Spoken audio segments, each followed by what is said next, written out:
alors donc ce qui s'annonce comme un début de journée galère à Rennes avec des bouchons partout sur la rocade. Ce sont les patrons de discothèques. On les savait couche-tard, ils sont aussi des lève-tôt, les patrons de boîtes de nuit venus de toute la Bretagne et même de Normandie. Ils se sont donc invités sur la rocade de Rennes ce matin.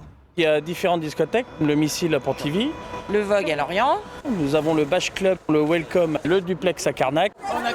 Des boîtes de nuit au point mort depuis la mi-mars et le confinement et des gérants très en colère. Nous interdire de travailler n'empêche pas les gens de faire la fête. Ailleurs, disent-ils, ils prennent des risques sanitaires. C'est absurde. Aujourd'hui, on se bat également contre les soirées privées où il n'y a aucun geste barrière. Alors que nous, depuis le départ, on propose un protocole strict.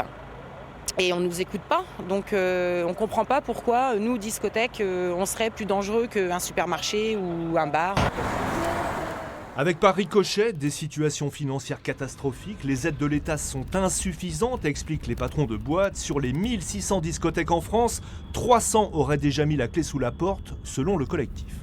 Nous n'avons aucun revenu personnel, nous les gérants de société, depuis mi-mars. On est mi-octobre. On n'a rien, l'État ne nous entend pas, on a beau leur dire qu'il nous faut quand même un minimum pour vivre, ils ne comprennent pas. C'est-à-dire que les aides qui ont été accordées, c'est des remboursements de charges fixes pour l'entreprise. L'entreprise, ce n'est pas le gérant.